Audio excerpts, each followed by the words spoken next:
we have a special episode for you today. It's the one that we've been wanting to do since we started. Wanting to do is a little stretch, but sure, yes. Well, and this is the thing about this movie. This is the first kind of controversial one that we're doing. There's a lot of fans of this movie. There's a lot of people that gave us some kind of harsh words. We'll get into that. Huge cult following. Big time. And it's apparently still going. We still got a big following right now. Yeah. How long have these movies been done and still? This came out in 2008, so we're going on year 12. I guess maybe because a new book is coming out that it's kind of sparked some hype, I guess. Resurgence a little bit. Yeah. But we'll get into that. This actually was a little more enjoyable than some of the other ones that we've done. Because it was an actual... This felt like an actual movie. I was surprised with how much I watched it. I'm like, okay, this isn't as bad as I remember. That's exactly what I said. Like, don't get me wrong. There were moments where I was like, but it wasn't like Pet Shop where I'm like, okay, I'm falling asleep, or Cats where I'm like, I'm gonna go in the back and end my life. This is awful. Twilight wasn't as bad as I remembered it. Yeah. To start out, I guess. So I made a post on Reddit. If you're listening from Reddit, hi. But I made a post on Reddit asking the fans, like, what is it that you don't like about this movie? And I had a few people get like really mad. Like, there's a bunch of angry comments on there. Like, I hadn't read them yet, and you're like, hey, go check it out. And I started reading. I'm like, oh my gosh, people want to kill us. Well, to be fair, I posted in the Twilight subreddit, so these people are like big fans. But who spends their time posting on Twilight subreddit? 12 years later, right? But the thing is, though, they actually found our intro. And they were like, oh, you were so unfair. You were so mean. So I said, I'm going to give it a fair treatment. When we make the actual video and we watch it, I'm going to be fair. And so we'll get into that. We'll read a few of the comments and stuff. But go ahead. Dallon's going to go ahead and kind of walk us through, if you're not familiar with Twilight, which we probably are, at all of us at this point. You should be at this point. He'll give us a quick little kind of overview. High school student Bella Swan, Kristen Stewart, always a bit of a misfit, doesn't expect life to change much when she moves from sunny Arizona, where she doesn't get tan, to rainy Washington State. Then she meets Edward Cullen, Robert Pattinson, a handsome but mysterious teen whose eyes seem to peer directly into her soul. Edward is the vampire, surprise, whose family does not drink blood. They're vegetarian, and Bella, far from being frightened, enters into a dangerous romance with her immortal soulmate. So, just as a quick little intro to this, my main points with this were not really major plot things. They weren't really like big, like sweeping problems. There were little nitpicky things that bothered me. And of course, famously, people didn't like the acting in this movie. And I think that was definitely a problem point for me. But mostly for me, it wasn't really like these massive issues. I think as a whole, it was an enjoyable movie. It had its moments and stuff. Dallon, what did you think? So, of course, I despise this dang thing. I avoided it at all costs. But, of course, everyone saw it at some point in high school. And like we talked about before, we were kind of right in the middle of it because it came out when we were the books and the movies all came out around that time. Yeah, so when these movies and stuff was going on, we were right in the middle of high school. So it was weird because it was like a part of our high school. I don't know why I went on Southern. But like they were like everyone was talking about it. I'm just like, this is disgusting. Who reads books? And I read all of them. This is disgusting. If you're listening to this, just know I read all of the books. So I'm coming at this from a perspective knowing both sides, knowing the books. It's not that bad as I remembered it. Don't get me wrong. I wouldn't willingly choose this movie if I wanted to have sit down. Like, I want a good movie tonight, maybe even a good romance. There's a lot of movies like that, though. I feel like there's a lot of movies that I necessarily wouldn't choose that are like they're fine for their genre, but they're just not my thing. And so this one in particular, I think the media kind of had a field day with it when it came out, making it like, oh, I hate it. Like, I hate Twilight. But it kind of started with the movies, not really the books. It's true. Like, most people say the books are beloved. Like, say what you will about the films. Most people have great things to say about the books. And like I said, I've read them. This movie's aged better than I thought it would have. For sure. All right.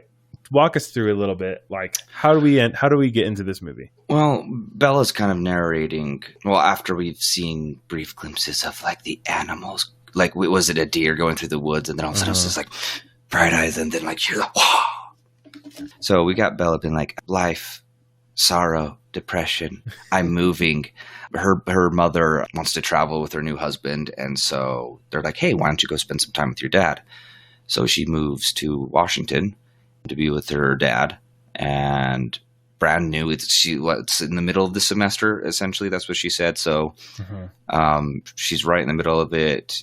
So Bella's, as we can already tell, Bella's kind of a reserved person. So for her to go to a new town, middle of the semester, it's a complicated time, but she gets there, and I think she's the talk of the town. Yeah, they kind of had a hard time. It was a small town, but like the school was like this big, nice school, and like nobody seemed like a small town person. It was all just like big city kind of people. It was just, it couldn't really decide what it was almost for the town. That was an issue with me. Honestly, I think the pacing of this film is actually quite fine. Like I think for the most part, it's fine.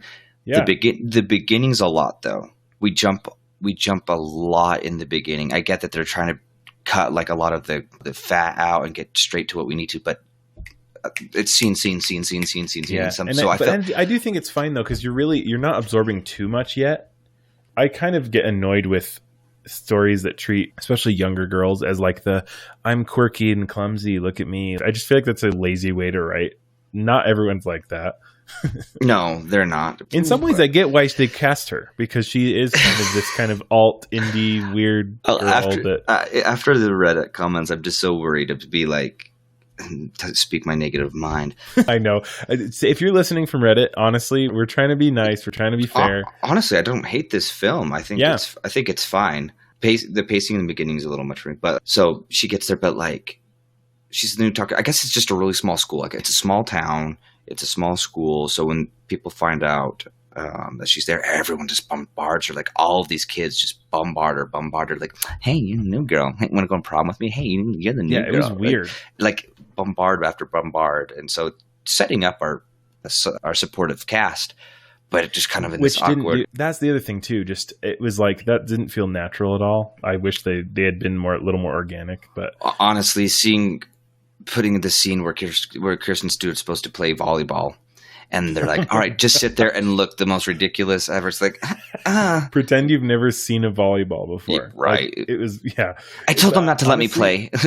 in some ways, she did fit that kind of awkward character, but I wish that she never fully came out of it when she got to know people and everything. There's just kind of a flat line the whole time. That's everyone's criticism, is that Kristen Stewart needs a little more range and stuff. The other thing is I've seen her in stuff that has been pretty good, so I'm like, I don't know what. Here's the thing. I think she has the acting potential and capabilities to be expansive and energetic and different. Like I think she's got the acting ability. We just never see it, whether that's from director's point of view or just how she really is comfortable acting. After lunch, the Cullens come in. They're like, oh, there's the Cullens, and then that's Edward. He's a total hunk. And then, surprisingly, she goes, the biology and the fan. The only empty seat is next to him. The only empty seat is next to Edward. And then the fan blows her scent, supposedly, over to, that's what you assume, over to him. He's acting super weird, like she smells, and she like smells herself, which I actually did think that was kind of funny. I am so sorry. Every time they told not only Edward but every vampire to look uncomfortable, it looks like they just had to take a dump. No, you're right. Like it was so uncomfortably forced. Just like this is the thing, though. I think when you have a movie that takes itself too seriously like this, that's like they're trying to be like these dark, brooding characters, that always is going to fail because they just don't. Especially when they're teenagers, and like it's just not going to work. A really good example of this, I think, is like Thor Ragnarok, right? Mm-hmm. Thor Ragnarok is this kind of, if you think of the storyline, it's kind of dark and it's a dark and depressing storyline, yeah. But it's a really good, like it has a hilarious tone. It's a playful, lighthearted. And I think if they had taken that kind of tone with this movie, I think it could have been really good, because I think it could have been you could have told the story, but it could have been more fun and like. And I think they tried. I think they tried to include scenes like that. Like they tried to make Edward like have some funny. Like he's not intentionally trying to be funny, but he says things that come across in a funny manner. Like you don't even say hi. hi. Like, I don't know if that was on purpose. That's the other thing too. Is but like they don't make the jokes obvious enough for me to go, "Oh, that was definitely." So like there were moments where like you could get a chuckle, but it's like you could have done so much more with that. Yeah. So honestly, my worst critique of this whole film is honestly just the facial reactions, the facial gestures given throughout the film. Because if you think about it, most of the dialogue presented is in a decent manner. Even the people that come across as cheesy, you can just ignore them because they're high school kids, whatever. They're just weird. Yeah. And honestly, weirdly, I did think the friends were actually not like once they got to know each other and stuff. I didn't think it was that bad. Well, honestly, it's funny. It's, friends are super important for the first, 40 minutes. And then as soon as she meets Edward, they're just in the background. She's always just like, oh, look, people having fun. But I think it was supposed to be symbolic of, her old self. Like, she's now with Edward and whatever. But in 40 minutes. We've met Edward now. And then, so they kind of are looking around they kind of eye up each other a little bit. He definitely has, a weird spot for her. Doesn't really get... there's something weird about her, and he's kind of stalking her. I don't know if it was not he's stalking 100%. He literally goes into her room and watches her freaking sleep once, and that's the first night I dreamed of Edward Cullen. It's like, you didn't dream, he was there. in the book it actually he does it a lot in the books. I remember reading that as a teenager and not really thinking much of it, but now I'm like, that's disturbing. You're a stalker, dude. Yeah. Not to mention the fact that he's 100, so he could be kind of labeled as super gross. He's the old man. If you can ignore that, which fine, it's a book, whatever. There's a little bit of tension and she's trying to figure out why he's so mysterious and all this stuff. Yeah. So they kind of have this hot and cold friendship.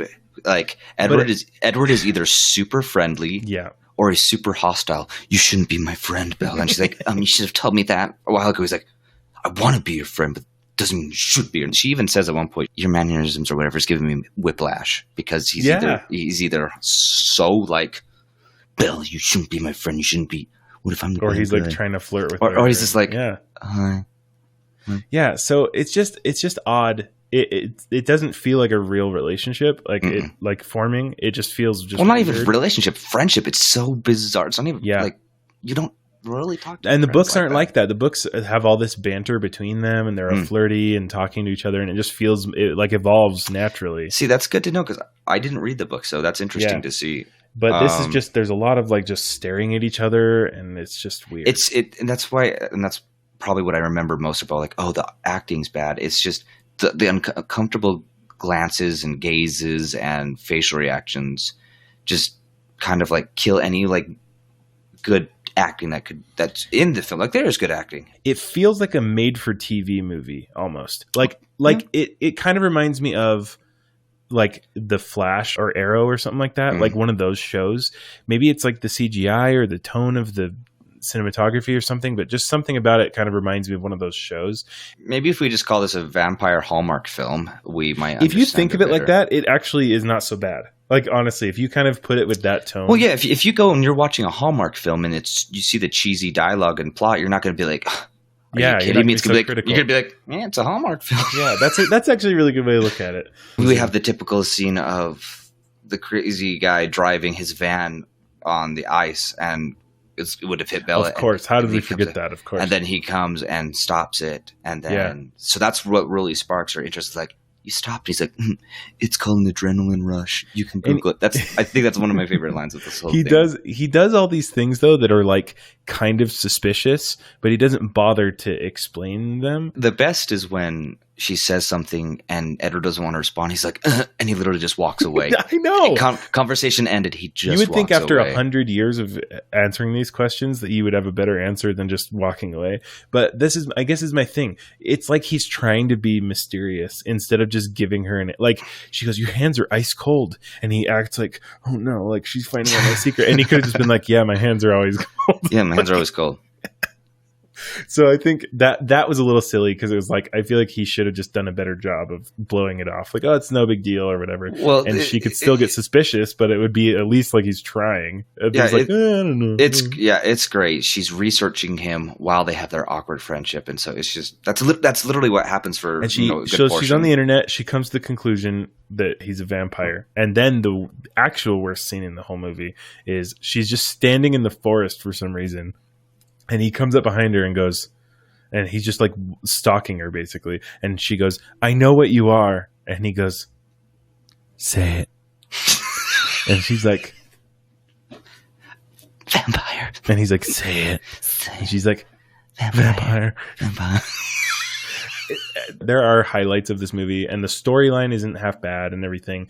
I guess my issue is it's just whoever wrote this movie, is the screenplay is just a freaking goof. Well, that's my point. That whole scene is super uncomfortable to me because it doesn't make any sense. Is when not only explains it, and then Edward just goes off. He's like, "As if you could be faster than me." And he starts sprinting, and then he starts jumping. Or stronger, and then he's like, "I'm powerful," and he like rips out like a bark from like the root of a tree. But what made me laugh is that he's like, "You think you could outrun me? I could kill you." And she's like, "I don't care." And he's like, "I could rip this tree out of the mountain." And she's like, "I don't care. I still like you." And he's like, "I could bite you and rip your face off." And she's like, "Nope, I don't care. I love you." I laugh. It's like it's just so funny. Like the bad CGI running. He's like, if you could run faster than me." I'm like, the CGI running literally looks like they're on a zip line and they're just going, and they're like above. I'm in the air. Oh, Can I just say though, like one of the creepiest evidence of stalker scenes is when he's like following her in the car. Yeah. So like, when they're doing, the girls are like, "Oh, prom, we'll go get our dresses or whatever." Anytime Edward does anything creepy, she's always like, "Oh, I'm even more mesmerized." Yeah. She doesn't even think it's weird. But again, I kind of can accept that because she's in high school. Like nothing's weird when you're in high school. Like I get that. And she's a weird girl. So, all right. We figure they're on the same page now. He's a vampire. And then now that she knows, and also how can we forget the sparkles? She sees him sparkle in the sun. It's so good. Oh, it's so good. And also my first reaction was they didn't make him sparkle enough. I was like, he could get away with that. He's not sparkling enough. Yeah, like he could get away with that. Well, and then just like, "All right, we're doing this. We're just a couple now." Yeah, and we're dating now. So I think a great scene is when I think they had just gone official, just cause, and then Edward takes Bella to school. Everyone in the class, not the class, everyone in the school is just looking at them as they arrive in the parking lot and get out. And Edward just looks like the cockiest. Like he's got like his tongue out of his teeth, just the whole like, and he puts his arm around and he's like, "Well, I'm already breaking the rules. Might as well live it." And he's just like, Also, maybe, and this is totally just the fault of the movie. This is not a Twilight thing at all, but he definitely had the sun shining on him like for 60% of this movie. Like anytime they were outside, 100% the sun was out. And I actually realized that's why the movie is like greenish tone, because they had to make it look overcast every day. That also just presents another issue, is just even when it's overcast, the sun's still out, people. I know. Why is it only sunlight? Like if he is in front of a lamp, he doesn't glow. That's a weird Twilight thing. Yeah. So now Edward's makeup actually looks pretty good. Like I will say, his makeup looks pretty good compared to he has bomb hair in this movie. But the dad's makeup, Mr. Cullen's, is so bad. Like the first time you meet Mr. Cullen, he walks in, you can see his neckline. Really? You can see his neckline where it's just his normal skin color, but then he's so awkwardly pasted white compared to everyone else. I think they were trying to make him look the most vampire-y. So bad. But I totally agree. His looked the most fake. And it was only in certain scenes, but the certain scenes that the makeup looked really bad, it was so obvious. But the baseball scene, he looked good. Continue on the baseball because they can only play when it's a thunderstorm. And that was goofy. We can only play baseball when there's thunder, and they're like, why? And then whenever they hit the baseball, it sounds like it literally is just a lightning strike. Like, what the heck is that? I will say I like the choreography in this because I like how a couple of the vampires mess with the baseball bat. Like it's the fluid motions of tapping it and just lifting it. Like it looks they've fun. been doing it for like 100 years. Yeah, too. It looks cool. I will say I remember this when I first watched it. Rosalie, she's like hits it and like it's like going through the woods, and then Bella's like the umpire. She's like, "Oh, is he gonna get that?" And then the mom's like, "Edward's pretty fast." And then out in the distance we see the evil vampires. Now they're evil because they're not vegetarians. Yeah, and throughout this film they had attacked two people. Yep. And one of them being Bella's father, who I think does a great job. He's super dull, but I feel like his acting is really good. The father's. He kind of needs to be dull, though. That's the thing. Like he has to be the. But there's the guy. difference between his acting and Kristen's is that his actually feels real, where hers is just like you're a blasé actor. So his friend died, and another worker, or whatever. So the town's on alert from these animal attacks, which are these 3 vampires that walk in on the guy with of them the playing on them that has his shirt open all the time. Yeah, on them playing baseball, and Alice is like, see, I remember Alice because Alice, that actress, is adorable. And she's like, they were leaving, but they heard us, and so continue. But they're the scary ones. They come and they're like, with their red eyes. Yeah, they're scary because they drink human blood. Basically, then what happens is we find out one of them is a little unhinged. He's wanting to. You brought a snack. That was my favorite line. You brought a snack. You brought a snack. Because Edward, they smell Bella through the winds. How convenient is this? There's wind? Always a gust of wind or something. They decide that this vampire he decides, oh, she smells particularly good. I'm gonna drink her blood or whatever. Yeah. So then he's fixated on Bella. Edward and his family decide we're gonna run away. We're gonna take her and get out of here, and then we're gonna just hide her back in Arizona where she's from. Edward's interested in her, so that makes her family. So we protect family. Right. So they're like distributing all these tasks for the family members. Put on clothes, go here. Yeah. They get her all the way back to Arizona. She runs away by being a total savage and saying the same thing to her dad that her mom said when she left. Wow. That was so hard because this poor dad, he's like, I know I'm not that fun, but we could do more. Like, he's trying so hard. And then she's like, what? Watch baseball on the flat screen. And I was just like, you wench. He's trying.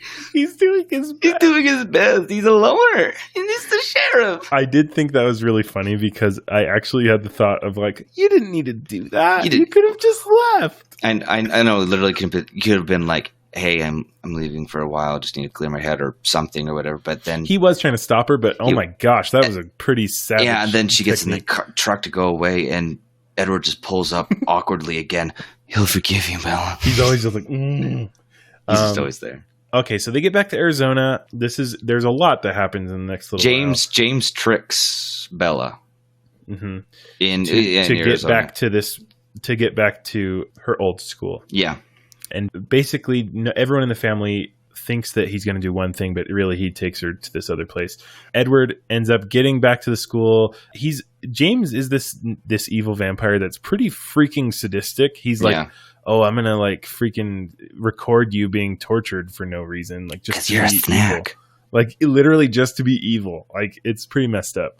So then they have the weirdest TV CGI effects ever in this fight. Everyone's on wires, probably mostly practical. It's worse effects. than Superman fights, where it's just like those one punches smashing up everything. It's just colliding and falling into the ground, and then making the wood just kind of bend in. Yeah, and like all the floorboards. There's always a million floorboards just going everywhere. Just wood to indicate destruction. That's a long scene, but basically it ends with James biting Bella on the wrist. And yeah, this is the famous scene. He bites her on the wrist, and then they go, "Oh, we can't just leave it because she's going to turn into a vampire, and so we have to save her." While in the background, things are on fire, and they're ripping. They finally beat him. Yeah, they finally beat him. And they have to kill him. They have to rip his body apart and burn all the pieces, which was kind of dark for like a young teens movie. But basically, they're like, "Oh, we have to save Bella. The only way we can do it is by getting the vampire venom out." And instead of going with Carlisle, the dad, the one that has done this a million times, right? They go, "No, Edward should do it." Because why? Because I guess the guy that has looked constipated and needs to poo and uncomfortable throughout the whole film kisses her once. He's like, "Oh no, I'm aroused," and he like jumps back against her wall. Let's ask the guy that literally has little self-control to do this. You're right. Yeah, that's worst of anyone. It could have been anybody but him. He was the worst choice. Yeah. So he does it. He ends up saving her and making her so she wasn't a vampire. And we end up with this weird, she's crossing her eyes and just weird scene. Edward's face is weird too while he's doing it. It's just a bizarre scene. As you can see, Dallon's background, that's the scene where it's a famous... She goes cross-eyed, yeah. So she wakes up in the hospital. Everything's okay. she decides that she's not gonna move. He never leaves. Which is even creepier because he doesn't sleep. It really does look like he's faking sleep, which that's good for him because he actually was. So honestly, nothing happens until the end. They go to prom together and stuff, and that's pretty. But I was going to Jacksonville. Oh man, there's a lot to unpack, and we don't have time to do it all. But don't. Really, overall, this has its issues. Yeah, but for a teen movie. Oh, and we didn't even talk about Jacob. Jacob's just filtered. Oh my gosh, we didn't even talk about. We didn't even talk about Jacob. Just random scenes to indicate that, like, hey, we've got this. There's this Native American folklore about these wolves and history, and even when they go to the beach, like their friends go to the beach, and Bella's not going surfing. She's just sitting there eating licorice, and like Jacob and two other of his buddies come up. Oh, and he just steals her licorice. And he's like, oh, thanks, and he starts eating licorice. And these two kids, I'm sorry, they are so bad at acting. They're like, oh, the Cullens never come here, and one of them goes, "You got that right." like there's this big moment. He was so excited for that. Yeah, those two were really. Yeah, and the other one's like, "The Cullens don't come here." Like I mentioned Jacob because he's at the ending and he notices. Well, and I was going to say one thing that I do appreciate about these movies is that they set themselves up very well to go into a sequel. They obviously knew they were going to make the second one when they made the first one. They knew so many teenage girls and boys were going to go there and watch it. They're like they knew they were making their money. They did what they needed to do. They made a movie that was a decent representation of the books. It wasn't the worst. We've had worse. And also, this is one thing, though. I think one thing that they should have done better in the movies is represent relationships a little better. Like, Bella just seemed kind of like she was just floating throughout whatever. Yeah, they made their relationship creepy and unstable. Like, it didn't seem like it was fun. It didn't look fun. It didn't look like when you have a relationship, when you're dating someone, and you're getting to know someone, you should be having fun. And it didn't look like they were having fun. It just looked like Edward didn't have to be all like serious all the time. Edward just looked uncomfortable, and he was forcing himself to do it. And Bella was just okay with it because anything creepy was just okay. And Jacob too. Jacob was like, "My dad paid me $20 to tell you to break up with your boyfriend," and she's like, "Haha, silly guy." I'm like, that's messed up. What are you talking about? Everyone's just trying to boss her around and be. I just wish that she had a little more like agency for herself in this movie a little bit. A little more personality, but the book's more. Isn't she kind of already like that though? She's a little more reserved. The thing about the books is you get a lot more of the internal dialogue.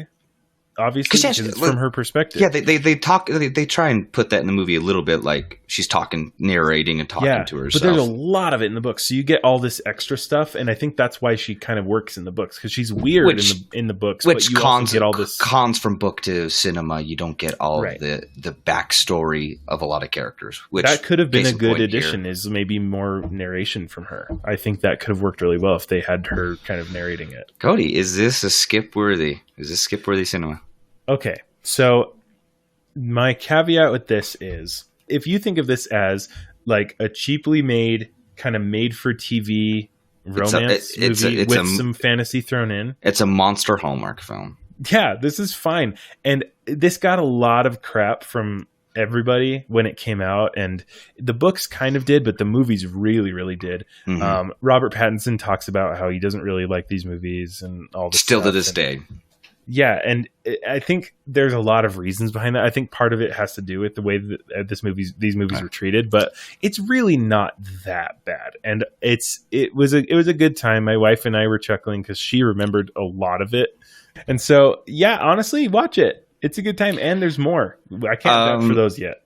Well, I think some of the sequels don't handle as well as Twilight does. I will say, in regards to just Twilight, just the first film, by myself, it is definitely skip worthy. This isn't one that I'm going to put in. But with this a bunch isn't like a Dallin type movie, though. No. So yeah. Well, I like monster films, and I watch chick flicks, but this is also a teen drama.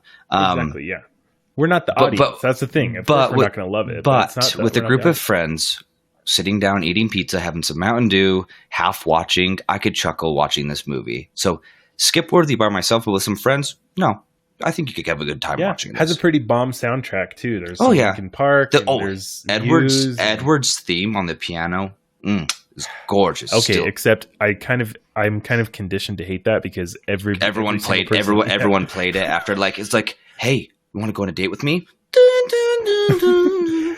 everyone knew that song on piano and nothing else when we were in high school, so it got to be a little much. But after 12 years, I like it now.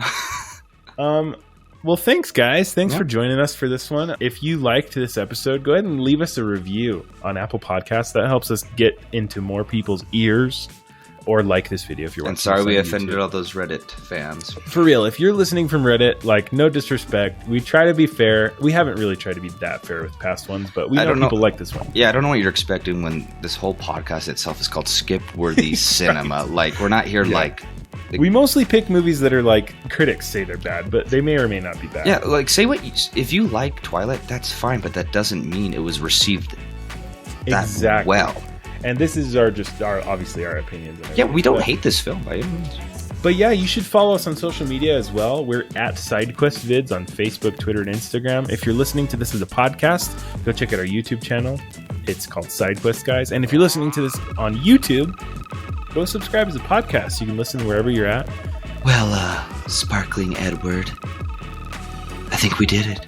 You brought a snack. Bye, everyone. I'm the one with the wicked curveball.